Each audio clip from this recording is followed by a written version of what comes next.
Hello, and welcome to the first video in this going to be pretty lengthy series on how to go out there, create your own niche sites. And the important thing about doing that is you're actually doing something for yourself, something you can be excited about, something that revolves around an interest that you have. And we're going to cover a lot of information through these videos, but it's very important that you tune in, just as it says on the site there, tune in and then take action and then turn profits. So tuning into the live training is going to be very, very beneficial for you, because I can cover a certain amount of videos, but it's entirely different when you actually plug into the live training, where you can ask questions, we can go over your sites, we can take a look at them, analyze them, help you really make sure that they're set up the way they should be, and pick up any little things that might could use some improvement. So, everything as you're learning, you're going to have some stumbling blocks, and that's what the live training is for. I can go into more depth, more detail than what I cover in these videos. But let's go ahead and get started. This first video, what we want to figure out is what we want to build our first niche site on. And as I mentioned in the website there, we're not going to be overly concerned about tons of traffic. We're not going to be overly concerned about trying to monetize this site for lots of profits. What we really want to focus on is the proper way to do the research, the proper way to set up your blog, the right way to get everything in place so that we can get good Google ranking.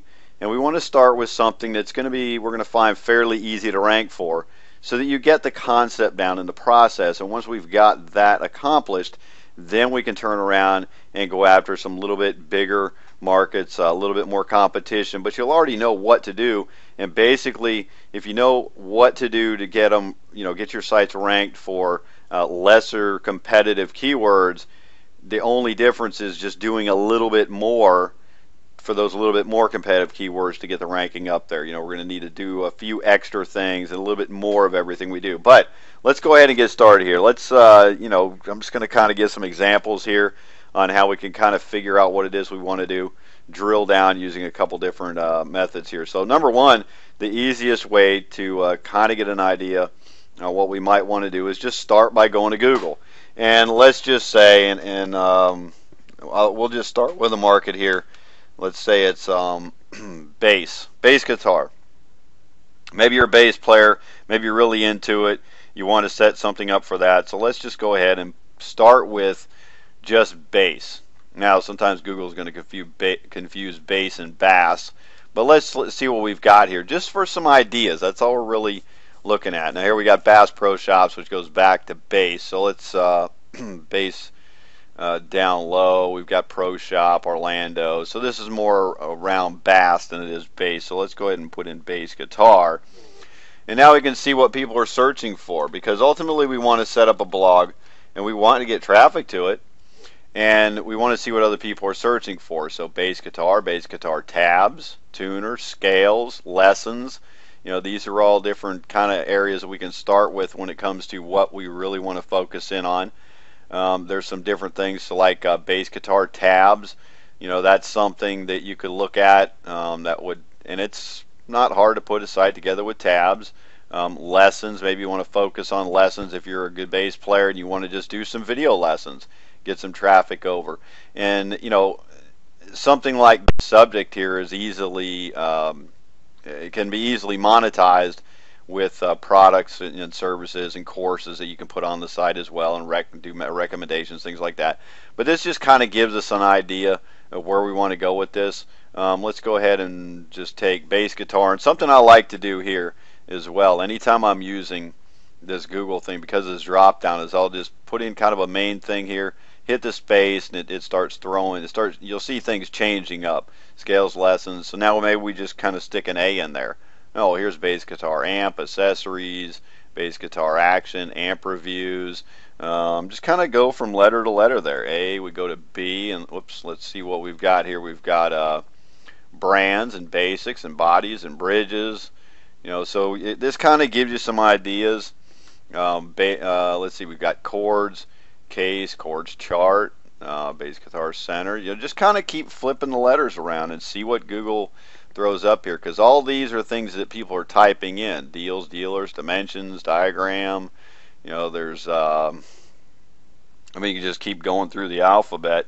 You know, it takes a little time. Exercises. This might be a really good one. Bass guitar exercises. So this would be something where, you know, you may want to show people different exercises for running through all the different types of scales on the guitar. Finger exercises. Just running through the pentatonic scales. If maybe it's exercises for doing blues scales there. You know, just. But this hopefully is giving you an idea. It doesn't matter really what the subject is. Maybe it's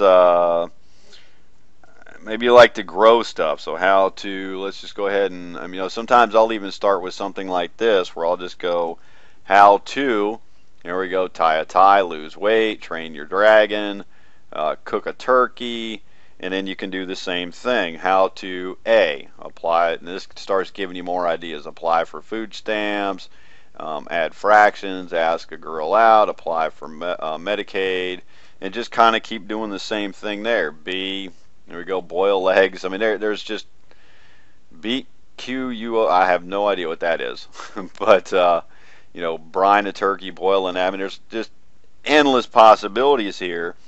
If you're kind of stuck for something that you want to do, just kind of pick some phrases and kind of run through here, and that should give you some ideas. Calculate GPA, crochet. Actually, for the ladies and even some guys out there, this is actually quite a good market. The whole crochet quilting, there is tons of places out there you can put up little niche sites and get some traffic to. So there's one method right there. Probably what I ought to do is, I'm going to keep these videos really short, so I'm going to go ahead and let's stop with this one, because now you have a good idea for just getting ideas, and then we'll go ahead and in the next video use another couple methods here. So I'm going to wrap this one up, and then I'll come right back and we'll pick it up from there. So see you on the next video.